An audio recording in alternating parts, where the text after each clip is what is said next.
Hey there guys, I'm Will, and welcome to the Comedy Review, the show where Colapinto's career sinks like the Belgrano. Good, that's got the R's on side, well done. It's also the show where we talk about things that happen in motorsport. Things like this. Sergio Perez is pictured in his new role as Red Bull's delivery driver. Carlos plays tribute to Ferrari by dressing up as Michael Schumacher, and Max Verstappen makes me feel a little bit better about myself. Yeah, 2 inches. And that's why you're the best driver in the world. Bro, what are you talking about, man? All that to come, but we start here. Ever since the 2024 season wrapped up in Abu Dhabi, the F1 world have been waiting for the inevitable announcement that Sergio Perez will be hurled out of the highest window of Helmut Marko's sex tower. The Mexican's car giving up on him on lap 1 in Yas Marina sort of summed up his year. A season so bad, despite Max Verstappen comfortably leading home another driver's title, Red Bull slumped to third in the constructors' race, beaten out by the Bottle Factory and some Italians who still think it's 2005. That avoided Red Bull's employees of their bonuses, but not to worry. Checo was about to make up for all of that. Yet in upsetting scenes, the Mexican made one last gasp effort to keep his drive by getting the Red Bull factory drunk as he rocked up with a truckload of tequila in what was quite obviously a staged advert, made clear by the amount of female employees surrounding Christian Horner and the fact that no one has had this reaction to the arrival of Sergio Perez for about 3 years. I'm here! Yeah, if you'd like to see what actually happened with the aid of AI and some low-tier editing, here's my take.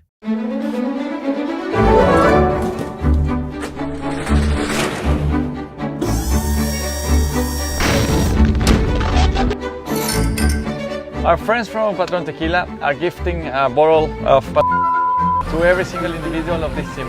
I really hope you all it. That is your best ever drive, mate. That was sensational.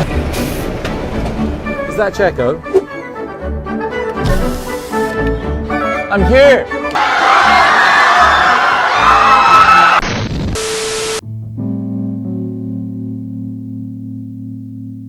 Honestly, this whole fiasco wasn't too dissimilar to the reaction from Ricciardo's axing earlier in the year, apart from in every single way. As a Briton, it all rather reminded me of when the Queen passed away, with reporters hovering over the publish button as they just waited for Perez to die, or while in reality no one particularly cared. On Wednesday though, the news finally broke, and the team announced that they would not be retaining the Mexican services for next season. Shocking news for some, after Perez has spent every waking moment of his death throes adamant that he would be driving a Red Bull. Guess they just didn't realise he meant this one. His "I'm not leaving" post a few months ago aged about as well as something that usually comes out of my mouth, X taking little time to publish the best community note I think I've ever read on the platform. Speculation was then rife over who might replace the Mexican, with incumbent RB drivers Yuki Tsunoda and Liam Lawson the leading candidates, given what's left of Franco Colapinto's career is still being reassembled by air crash investigators. Yuki finally got an official test with the Red Bull outfit at the post-season test in Abu Dhabi, claiming it went really well and the team were impressed with his feedback. So impressed, in fact, that they felt it would be better for Tsunoda to remain in his current position of acting as a benchmark to see which junior drivers are better than him. Lawson was thus unveiled as the team's new driver for 2025, in news that was so obvious it wasn't really news. Oh yeah, I've got a sting for that, haven't I?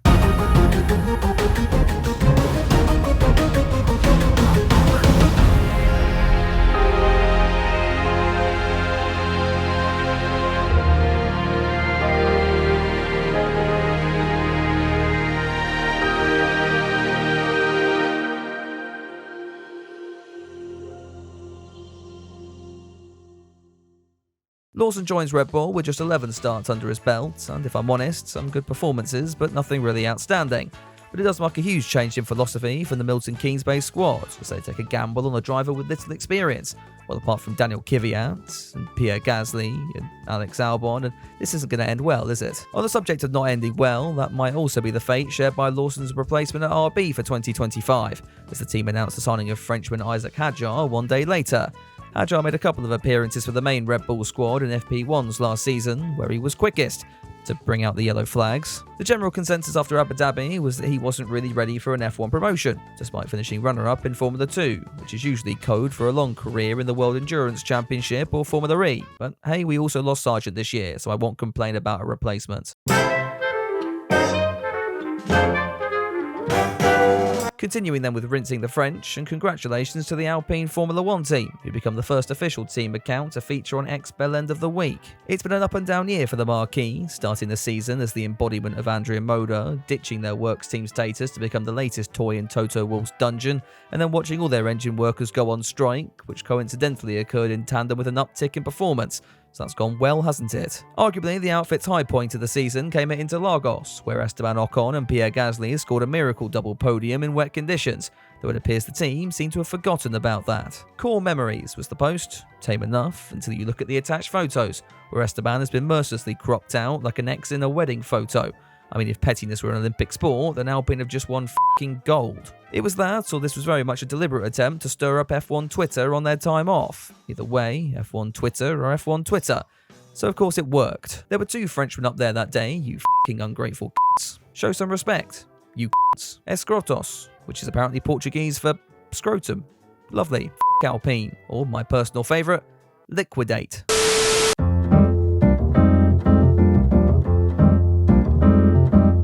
For the dense viewers in my audience, you may well have realised that the start of the 2025 comedy review is not in 2025, and the reason for that is simply due to the fact that I couldn't starve you of the content for that long, and no other reason whatsoever. It also lets me wish you a Merry Christmas and Happy New Year, something that the drivers got to do themselves in F1's annual Secret Santa. Highlights from this year include Lando Norris pretending to be excited over a piece of paper, Zhou finding out that someone had taxidermised his cat, Albon fisting a panda, and Franco Colapinto doing his part for F1's net zero goal by 2030. Unsurprisingly, since the guy seems to receive praise even when he bins it into the f***ing wall, social media have been swanning over Franco for littering. Honestly, next we'll be praising murderers and forgiving them because they're attractive. Oh wait, we already are. Red Bull opted not to take part in Secret Santa, the bastards, though Perez was probably too busy at the job centre and Verstappen had been deported to Rwanda by the FIA for swearing. The Dutchman was due to receive a whole host of gifts back at the factory anyway, my favourite of which being a Monaco pillow that you can use to smother yourself with when May rolls back around again. Another top moment was Zhou Guanyu's gift to Carlos Sainz, as he was handed a vegetable outfit to match Leclerc's banana one from lockdown. Carlos joked that if Zhou scored a point in the final 2 races of the season, he'd put it on, which was apparently enough motivation for the Chinese driver to do exactly that 72 hours later. It's been a turbulent few weeks for Sainz, who leaves Ferrari on a high but has only just come to the realisation that he'll likely end his career driving for Williams. The Spaniard got a taste of his future when he drove for the team in the post-season tests, where all the photos appear to show Sainz looking like someone had just wheeled his grandmother out into the yard and shot her point blank in the face. Thankfully this guy did it, so it's all okay. The experience was so bad that when Carlos rocked up for one last Ferrari test in Maranello, we looked like this. Or perhaps that's Carlos Sainz Sr. and the team just forgot which one they'd hired for the last 4 years, so they just gave both a go and prayed the old one didn't die of a heart attack midway through. Ferrari also uploaded the final challenge video between Sainz and now former teammate Charles Leclerc, and I don't know about you, but when a video starts like this, I worry they may have uploaded it to the wrong video sharing platform. Oh! Oh my God! December also finally marked the end of Lewis Hamilton's 12-year tenure with Mercedes, who opted to keep the Briton locked up until they were finally able to put together a send-off the 7-time champion deserved. And what better way to wave your most successful driver off than sponsor events and increase workload, all culminating in the team strapping the W15 full of TNT and blowing it up as Hamilton was finally allowed to f*** off. Oh, and to top it all off, the pair announced a bombshell by revealing Hamilton's first name has actually been Hewiss all along. It really is the end of an era, wrapping up 2024 with the big news that kicked the season back off in February.